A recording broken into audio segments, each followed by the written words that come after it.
Assalamualaikum warahmatullahi wabarakatuh.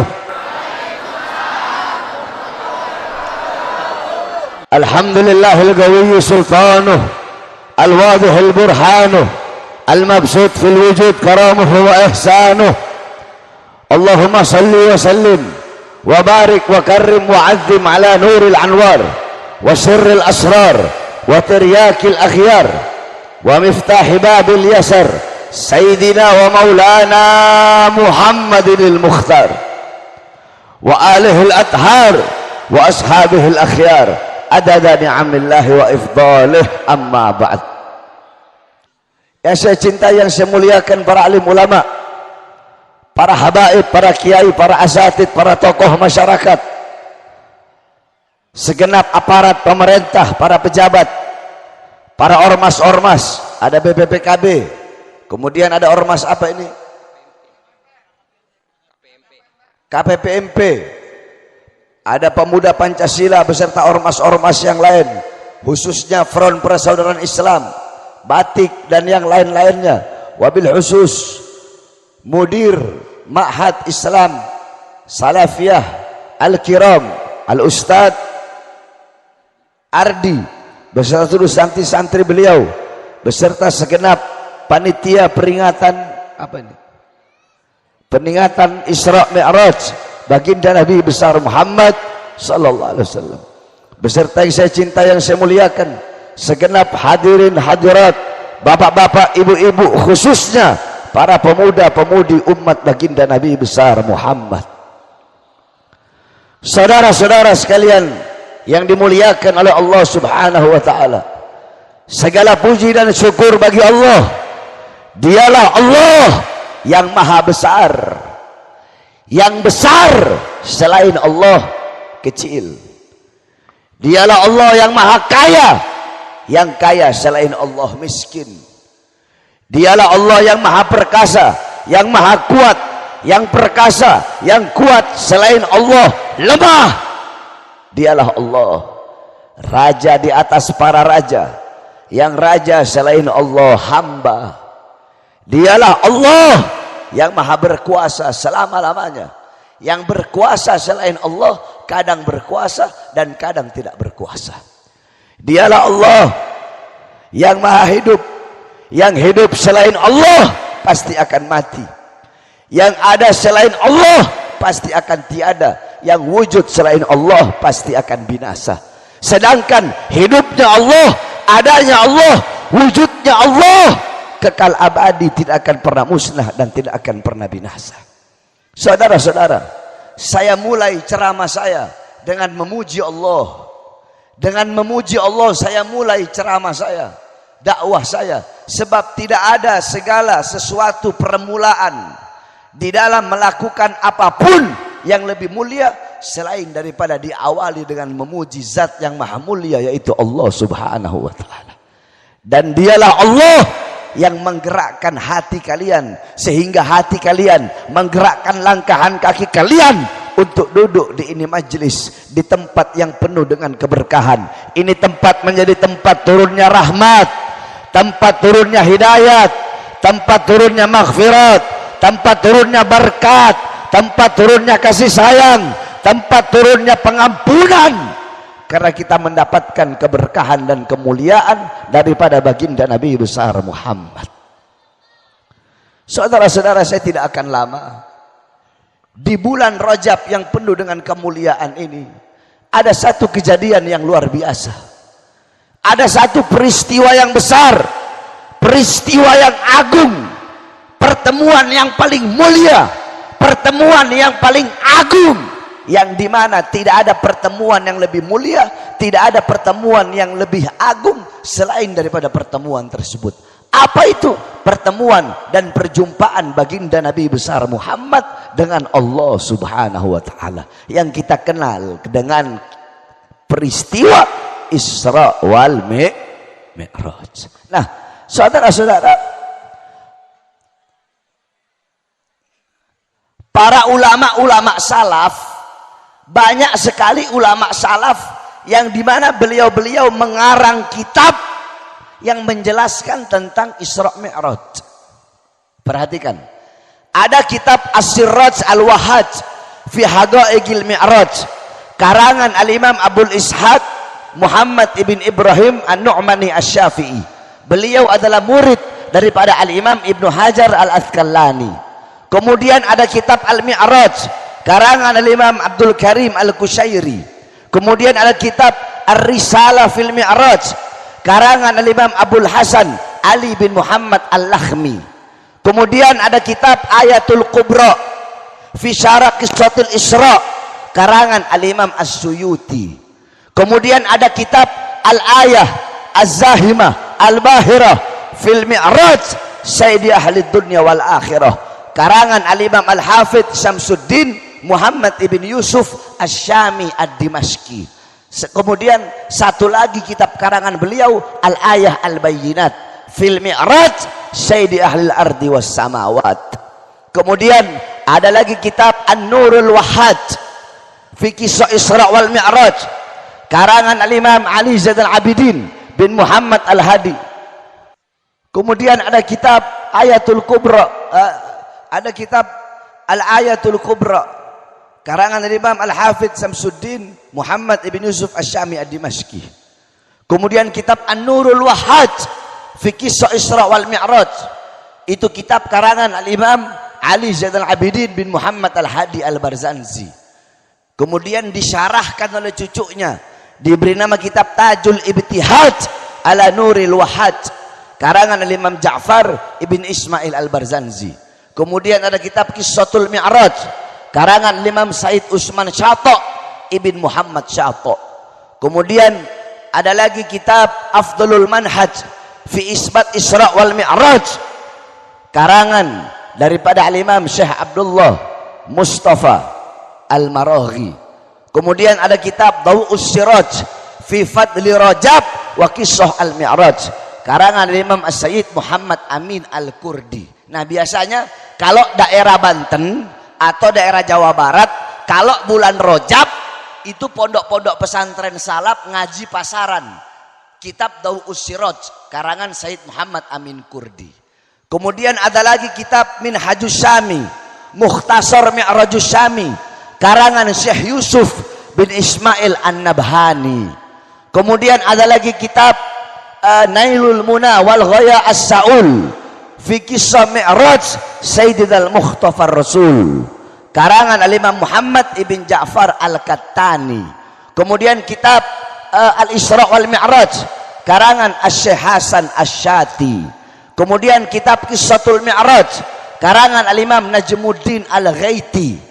Hasyiahnya namanya Hasyiah Ad-Dardir karangan Imam Abil Ahmad Abil Barkat Ad-Dardir. Nah, di daerah Jawa Barat, daerah Banten juga kalau masuk bulan Rajab itu biasanya santri-santri dan kiai-kiai ngaji pasaran kitab Hasyiah Ad-Dardir, iya kan? Nah, itu kitab Ad-Dardir itu hasyiahnya karangan Imam Ahmad Abil Barkat Ad-Dardir. Matannya namanya Qissatul Mi'raj karangan Al-Imam Najmuddin Al-Ghaiti. Kemudian ada lagi kitab namanya Nailul Muna wal Ghaya As-Saul fil Mi'raj Sayyidil Mukhtaar Rasul, Sayyidil Mukhtaar Rasul karangan Al-Imam Muhammad ibn Ahmad Ar-Rahwani At-Tatwani.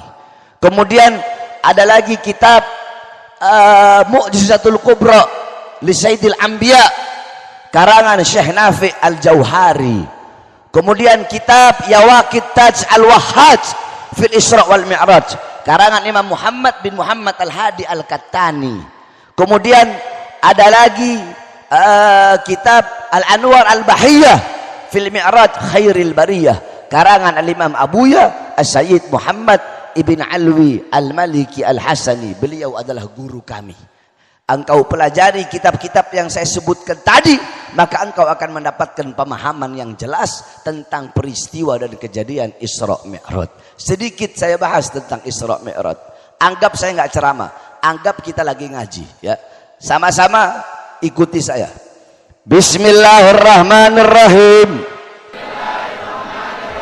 Kurang keras. Bismillahirrahmanirrahim. Subhana alladzi asra bi abdihi lailan minal masjidil haram ilal masjidil aqsa.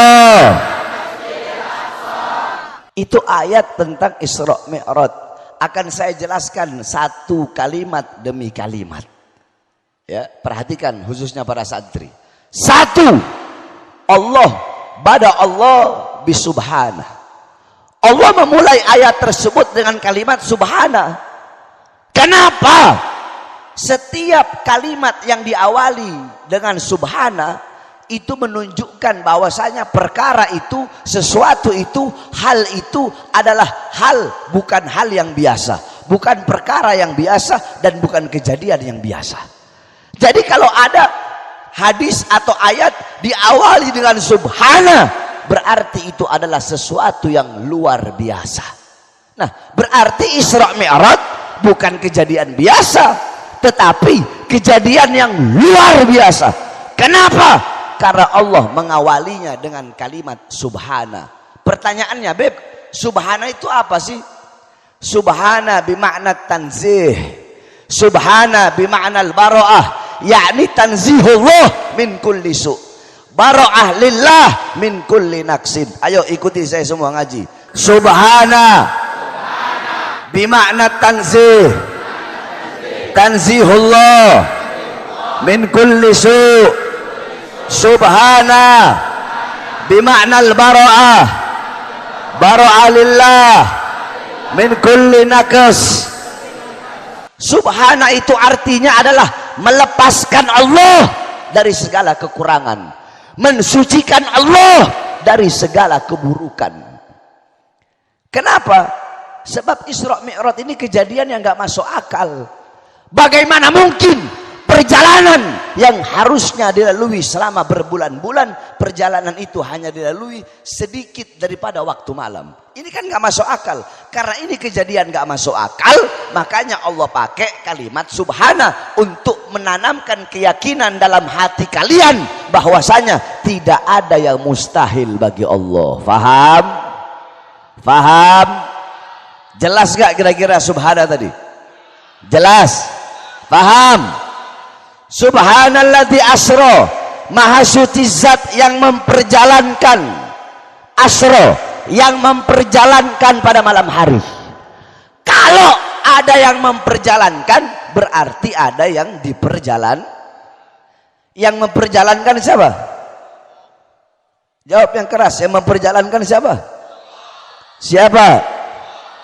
Kalau Allah yang memperjalankan, yang diperjalankan siapa? Siapa?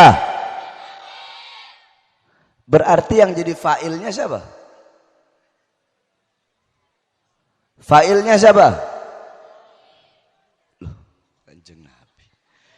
Yang memperjalankan siapa?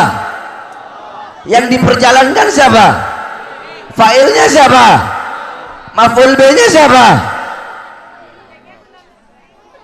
Berarti ketika Allah memperjalankan, berarti Isra Mi'raj bukan kemauan Nabi Muhammad, bukan keinginan Nabi Muhammad, tapi keinginan Allah, kemauan Allah. Kenapa? Karena Allah yang memperjalankan. Kenapa Allah perjalankan? Satu, pada tahun tersebut adalah amul huzun, tahun kesedihan bagi Nabi.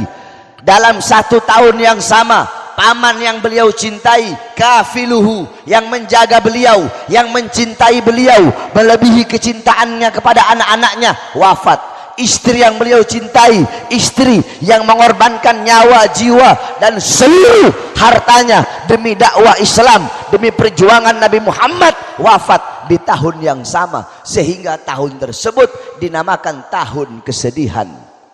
Allah ingin menghibur Nabi Muhammad, melihat Nabi Muhammad bersedih, maka Allah hibur dengan perjalanan Isra dan Mi'raj. Paham? Itu Asra.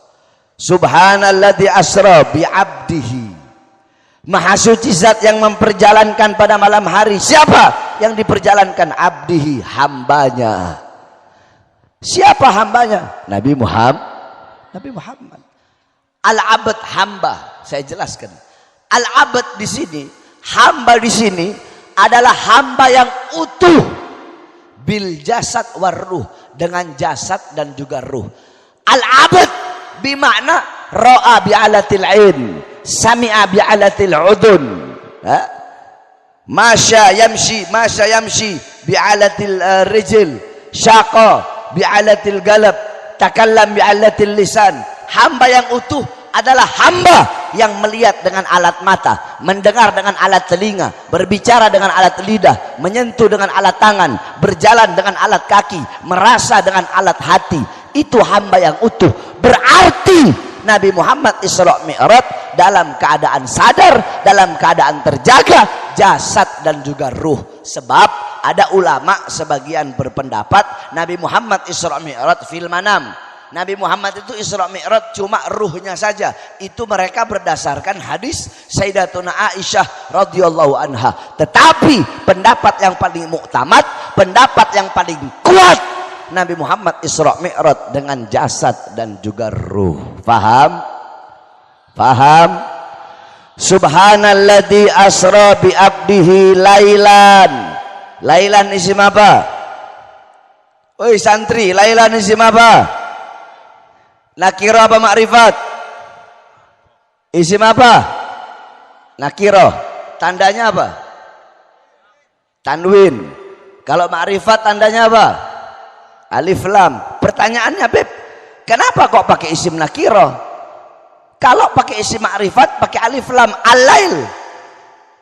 Makrifat itu hal yang sudah jelas, udah ketahuan. Contoh, al-bait, rumah itu udah ketahuan rumahnya.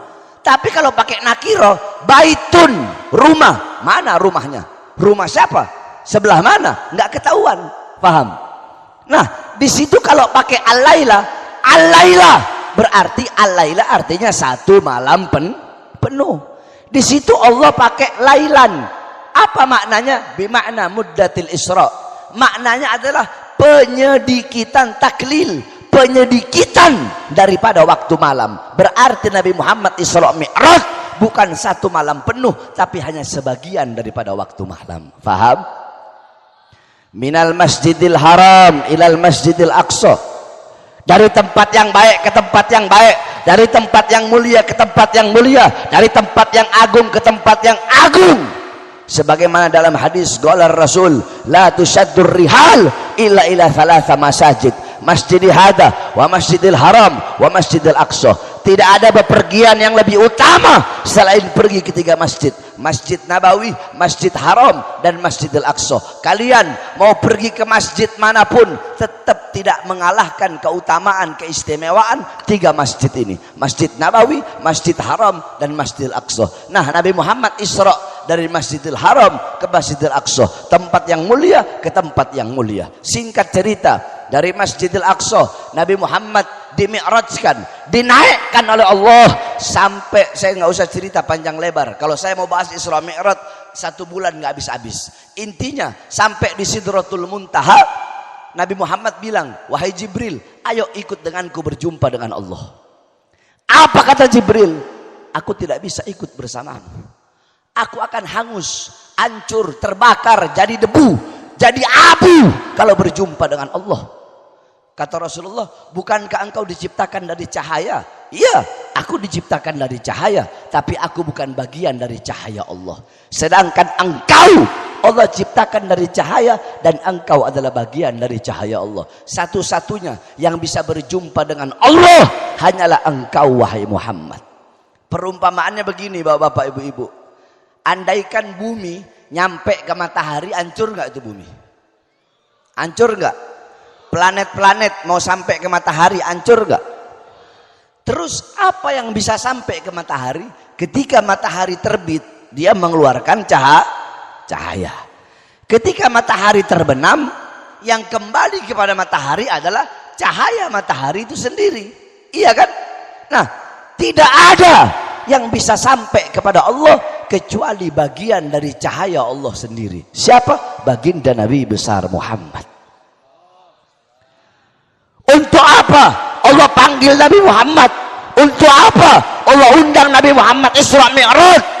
Untuk menerima perintah yang mulia, perintah yang agung, perintah yang dimana ketika Allah memerintahkan perintah-perintah yang lain cukup melalui Quran. Allah perintahkan puasa cukup melalui Quran. Allah perintahkan haji cukup melalui Quran. Allah perintahkan sedekah cukup melalui Quran. Allah perintahkan ngaji cukup melalui Quran. Tapi ketika Allah perintahkan perintah yang satu ini tidak cukup melalui Quran, tapi Allah undang langsung Nabi Muhammad untuk menerima perintah tersebut karena begitu penting dan utama perintah tersebut. Contoh saya kalau mau ngasih perintah yang biasa-biasa saja cukup lewat WhatsApp.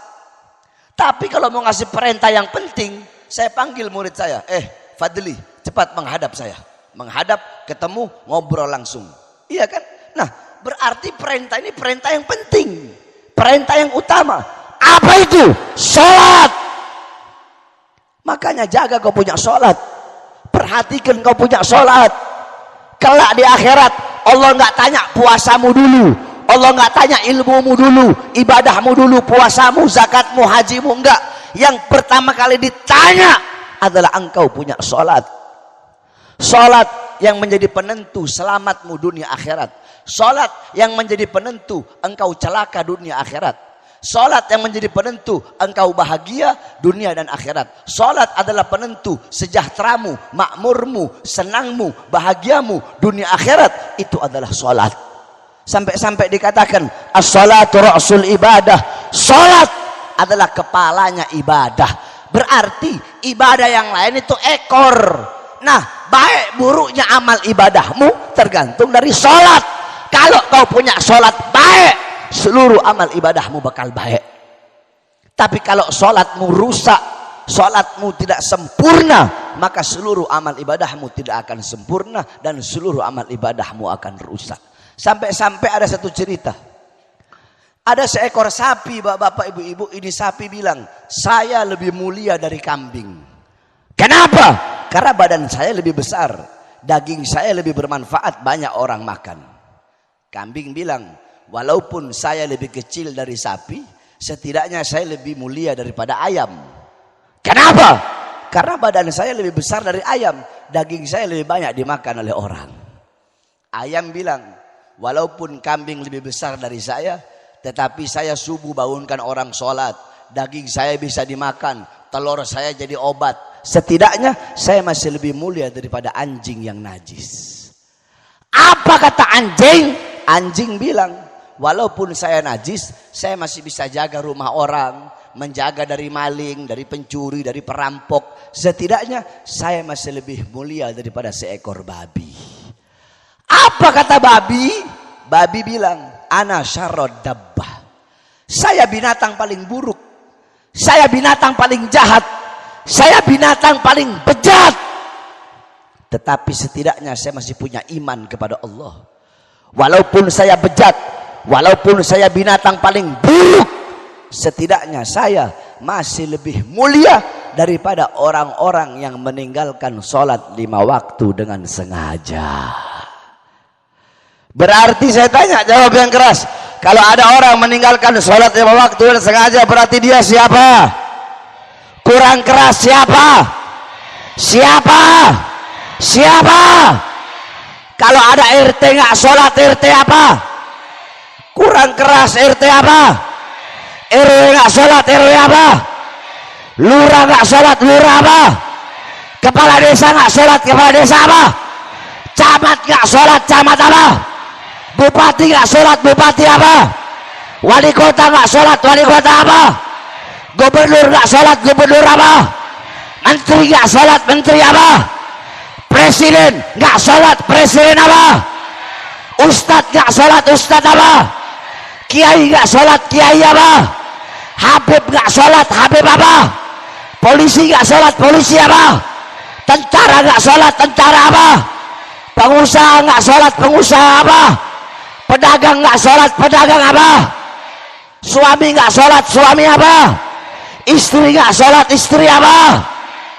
Bukan babi, lebih babi dari babi.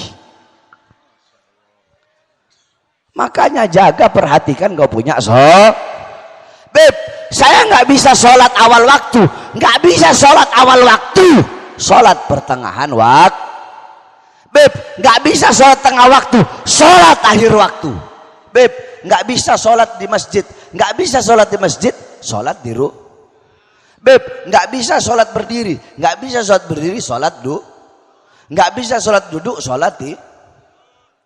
Gampang. Yang penting jangan sampai engkau meninggalkan jaga kau punya sholat, saudara-saudara.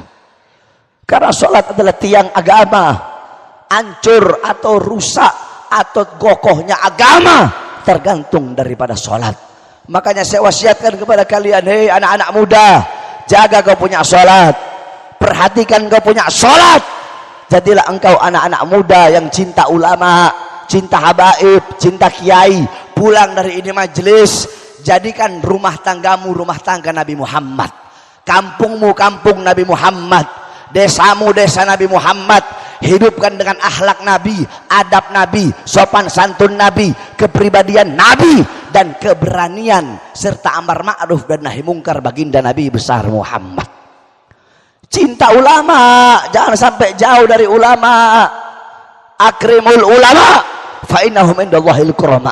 Cintai ulama, muliakan ulama, karena beliau-beliau golongan yang mulia di sisi Allah Subhanahu wa taala. Allah saja muliakan ulama, kita siapa kok enggak mau memuliakan ulama? Kita udah bangsat iya, banyak dosa iya, ahli maksiat iya, malah membenci para ulama. Makanya sering saya sampaikan, ini di sini banyak ormas-ormas, BPPKB ini, Merah Putih, BP, kemudian ormas-ormas yang lain. Kalian semua wajib cinta kepada ulama. Jadi bukan hanya santri yang cinta ulama. Apapun ormas kalian, apapun bendera kalian, jikalau kalian rela mati demi urusan dunia, maka kalian harus lebih rela mati untuk membela para ulama-ulama Islam. Saya tanya nih ormas-ormas semua yang hadir di sini, semua ormas yang hadir jawab yang keras, siap bela ulama, siap mati demi ulama.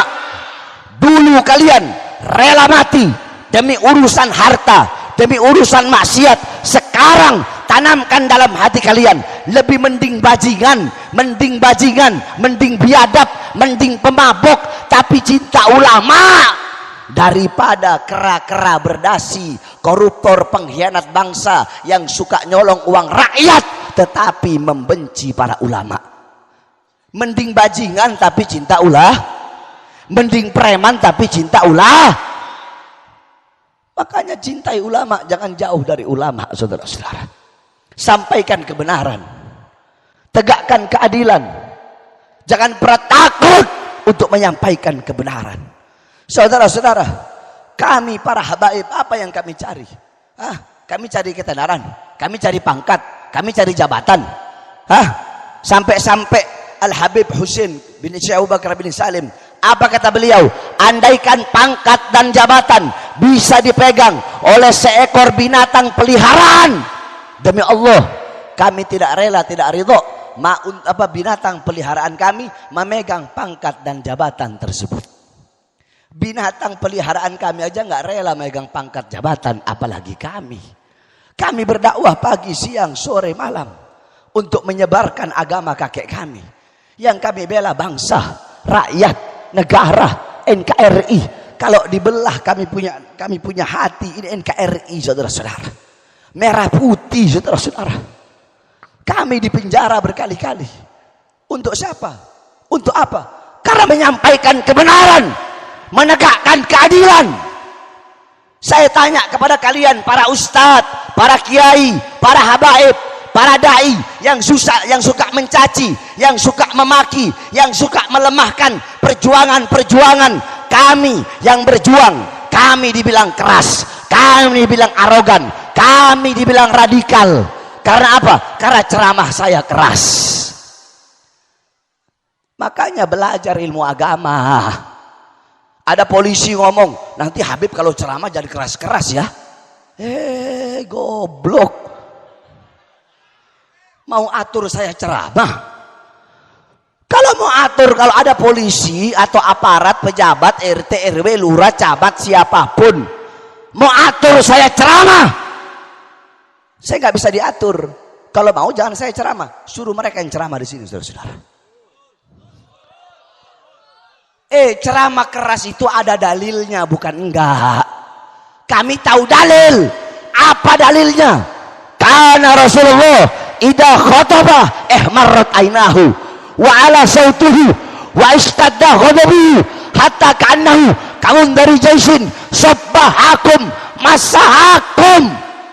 Nabi Muhammad kalau berdakwah, kalau berceramah, kalau menyampaikan ilmu, menyampaikan nasihat, beliau kedua matanya memerah, saudara-saudara. Suara beliau meninggi. Kemarahan beliau bertambah. Kata para sahabat sampai-sampai Nabi Muhammad kalau ceramah itu bagaikan pemberi peringatan perang.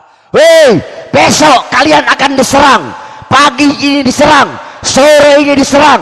Saya tanya, kalau ada panglima yang ingin memberikan instruksi perang, pemberi peringatan perang, apakah bakal begini? Besok kita bakal diserang. Begitu? Enggak kan?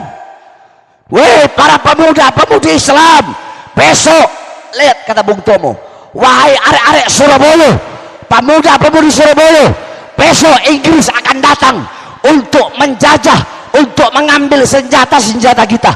Maka wajib bagi kalian mengangkat bambu runcing untuk melawan para penjajah sampai titik darah penghabisan. Kalau bukan karena pergerakan, kalau bukan karena perjuangan, kalau bukan karena kalimat Allahu Akbar, tidak akan pernah terbuka gerbang kemerdekaan Indonesia. Betul?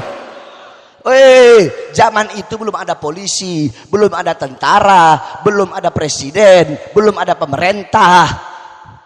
Yang ada apa? Pondok-pondok pesantren, masjid-masjid, musola-musola, surau-surau, majelis-majelis. Santri-santri zaman dulu, malam mereka mengeluarkan air mata, menangis takut kepada Allah. Malam mereka pegang polpen, santri zaman dulu. Malam pegang polpen, malam menangis bersimbah air mata. Siang mereka pegang pedang bersimbah darah untuk melawan para penjajah, sehingga gerbang kemerdekaan Indonesia bisa terbuka sampai detik ini. Mereka lawan penjajah sampai titik darah penghabisan, saudara-saudara. Kalau bukan perjuangan ulama dan santri, kita nggak bakal merasakan ini kemerdekaan. Betul? Makanya penceramah kok mau diatur-atur? Kau yang ceramah di sini. Betul? Oleh karena saya sampaikan, kami berkali-kali di penjara. Kenapa? Saya tanya, coba kau lihat Habib Rizik. Ustadz Kiai Habib yang suka caci maki kami yang berjuang, dibilang keras, dibilang radikal sama ustadznya, sama kiai yang lembut-lembut. Kami yang tegas, tidak pernah menyalahkan kalian yang lembut. Tidak pernah menghilangkan kelembutan Nabi. Saya tanya, kalian pernah nggak ngelihat, mendengar saya bahas akhlak Nabi? Pernah nggak? Pernah nggak dengar saya bahas kelembutan Nabi? Nah, jadi kita orang yang tegas, jangan hilangkan kelembutan Nabi. Yang lembut, jangan juga hilangkan ketegasan Nabi. Itu baru namanya tawassut. Itu baru namanya di tengah. Jadi musola nggak usah ngajarin masjid, jangan. Kita sama-sama mondok, betul? Sama-sama anak pondok. Apalagi kita orang anak pesantren salaf, saudara-saudara. Mental kita mental baja. Lihat bagaimana. Apa yang telah kalian korbankan untuk Islam, untuk bangsa, untuk negara. Coba kalian lihat Habib Rizik. Mobilnya ditembak. Berkali-kali ada percobaan meracun beliau. 6 laskarnya, 6 pengawalnya dibunuh, ditembak, dibantai. Beliau dalam masa tua dipenjara. Demi siapa? Demi Islam. Demi apa? Demi menegakkan agama kakeknya.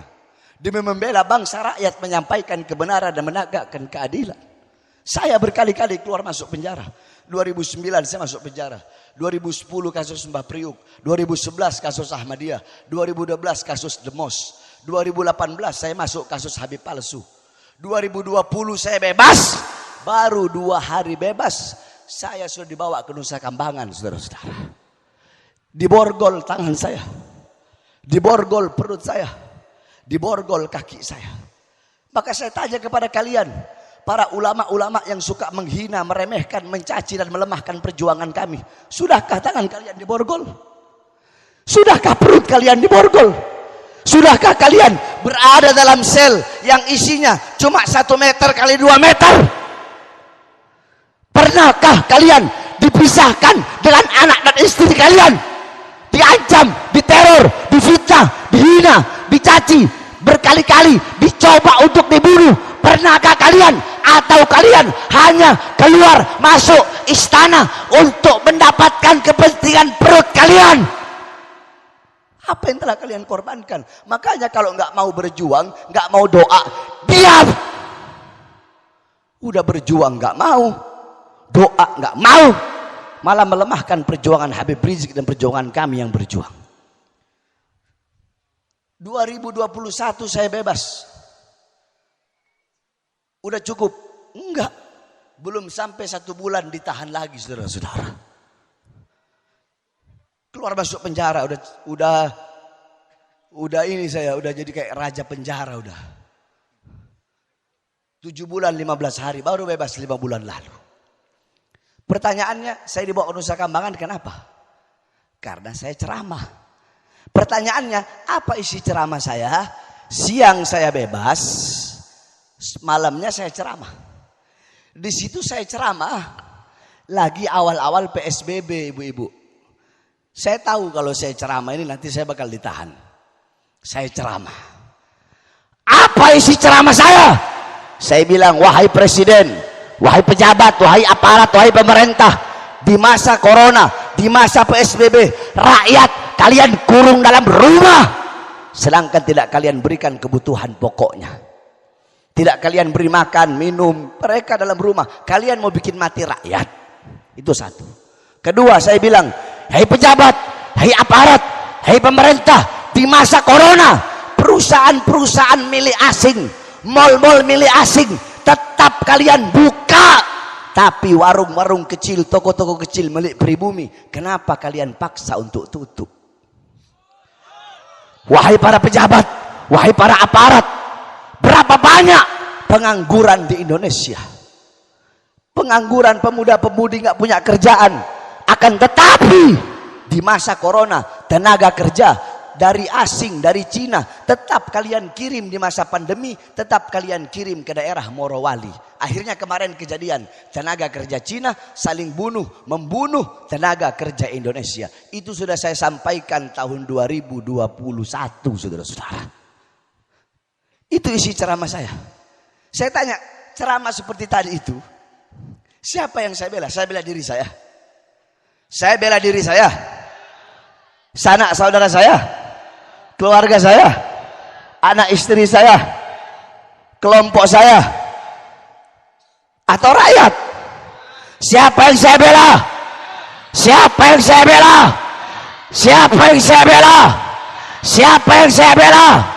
Yang saya bela rakyat yang susah, rakyat yang kelaparan, rakyat yang menderita. Demi Allah, saya bersumpah, saya berjanji, Bahar bin Smith bersumpah, demi bangsa, demi negara, demi NKRI, demi Merah Putih, jangankan hanya di penjara, nyawa saya, jiwa saya, darah saya murah harganya untuk tumpah demi bangsa dan rakyat Indonesia, saudara-saudara. Maka saya tanya semua yang hadir di sini, siap bela Indonesia? Siap hancur demi Indonesia? Siap binasa demi Indonesia? Siap mati demi Merah Putih? Siap binasa demi Pancasila? Allahu Akbar, Allahu Akbar, Allahu Akbar. Indonesia merdeka, merdeka, merdeka, merdeka, merdeka, merdeka. Saya bilang NKRI, jawab harga mati. NKRI, NKRI, Pancasila, Pancasila, Pancasila, harga mati. Pancasila, Pancasila, NKRI, Bhinneka Tunggal Ika, merah putih, ulama, Islam, NKRI, Garuda, Pancasila, Indonesia merdeka, hidup Indonesia, hidup Islam, Allahu Akbar. Terakhir sebelum saya tutup, kalau ada aparat-aparat yang mau datang ancam-ancam panitia nanti setelah selesai saya ceramah, jangan ancam panitia, jangan teror panitia, jangan datangi panitia. Kalau mau ancam, kalau mau teror, ancam saya, teror saya Bahar bin Smith bertanggung jawab dunia akhirat atas apa yang saya sampaikan, saudara-saudara. Saya tanya, isi ceramah saya tadi penuh dengan ilmu apa tidak? Penuh dengan ilmu apa tidak? Ada saya ajari kalian untuk ngancurin istana? Ada saya ajak kalian untuk lawan pemerintah? Ada. Yang kita lawan kezolimannya, betul? Yang kita lawan kemungkarannya, ketidakadilannya. Kalau kezoliman, kalau kemungkaran, dari manapun datangnya, wajib untuk kita lah. Jadi kalau ada yang nggak terima, polisi siapapun, silahkan datang ke tempat saya. Jangan datang ke panitia, jangan. Datang ke Bahar bin Smith. Saya tunggu di pondok pesantren saya. Jangan ancam panitia, jangan teror panitia. Saya Bahar bin Smith berani menyampaikan, saya juga berani bertanggung jawab. Sebelum saya tutup, saudara-saudara, saya sedang bangun pondok pesantren. Laskar tolong siapkan sorban. Saya sedang bangun pondok pesantren, perhatikan. Saya harap seluruh jamaah yang hadir untuk menyiapkan uang untuk sedekah pondok pesantren. Tidak ada harta yang bisa menyelamatkanmu dalam kubur kecuali harta yang dikeluarkan di jalan Allah. Betul? Betul. Jadikan tabungan akhirat. Siap nabung di akhirat? Siap nabung di akhirat? Siap. Nah, ini yang depan duduk coba. Yang depan sih duduk, nanti nyalain HP-nya sambil kita sholawat bareng-bareng. Siap? Keluarkan hartanya, jangan tanggung-tanggung yang banyak, betul? Kalian keluarkan satu, Allah balas 10. Keluarkan satu, Allah balas 10. Ayo keluarkan flash HP-nya. Itu beliau-beliau kiai-kiai sana mintain juga itu. Itu kiai-kiai banyak uangnya beliau-beliau itu. Mudah-mudahan kiai-kiai panjang umur. Sambil kita sholawat, ayo duduk, flashnya angkat flashnya. Semuanya prajurit angkat flashnya yang keras.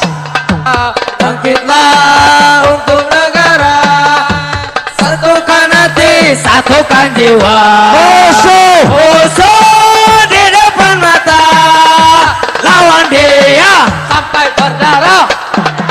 Untuk agama dan negara tercinta, kematian murah harganya. Maju. Terus maju, habisi pengkhianat bangsa. Kami berjanji demi Allah, rela binasa demi agama. Wahai prajurit pembela Rasulullah, kuanglah tanpa lelah, walau harus merangkak dengan mata, takkan mundur walau satu langkah, takkan mundur walau satu langkah. Wahai para pemuda, kibarkan panji Al-Mustafa, serahkan jiwa untuk agama. Ya semangat, cari di jalan Allah, maju pantang menyerah, walau bergelimangan darah, berdarah akan menjadi saksi di sisi Allah. Mati syahid adalah hari raya. maju. Maju, ayo maju, ayo terus maju, habisi pengkhianat bangsa. Kami berjanji demi Allah,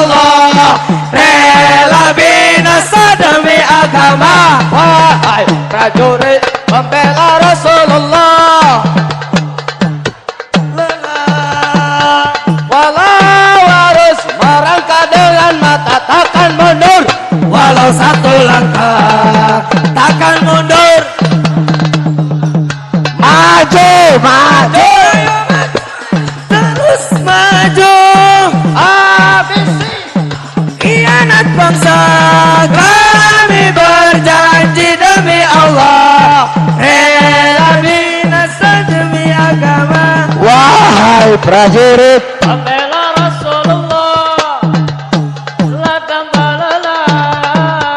Walau harus merangkak dengan mata takkan mundur, walau satu langkah takkan mundur, walau satu langkah. prajurit, takkan mundur.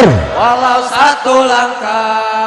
Siap hancur demi Islam, Siap, siap binasa demi Indonesia, siap, siap mati demi merah putih. siap. Allahu Akbar. Allahu Akbar. Indonesia merdeka. Merdeka. Kami ucapkan terima kasih kepada bapak-bapak polisi dan tentara serta Satpol PP yang telah menjaga keamanan acara ini. Mudah-mudahan beliau-beliau panjang umur. Kita doakan juga milad pondok pesantren Al-Kiram yang ketiga. Mudah-mudahan pondok pesantren ini bermanfaat. Semua santri-santri dapat ilmu yang bermanfaat, jadi penghafal Quran yang istiqomah. Terakhir saya ingin mengundang seluruh hadirin untuk bisa menghadiri acara maulid di pondok pesantren saya. Ya, wajib hadir tanggal 24 Februari, hari Jumat malam Sabtu. Tanggal berapa? Bulan, hari, malam. Saya aja datang kemari, masa kalian gak mau datang? Siap datang, siap datang. Jumat malam Sabtu 24 Februari. Nah, sebelum saya tutup ya, habis saya tutup nanti saya duduk di sini. Ya, ini saja dapat saya sampaikan. Kurang lebihnya mohon maaf. Walafu minkum. Wassalamualaikum warahmatullahi wabarakatuh.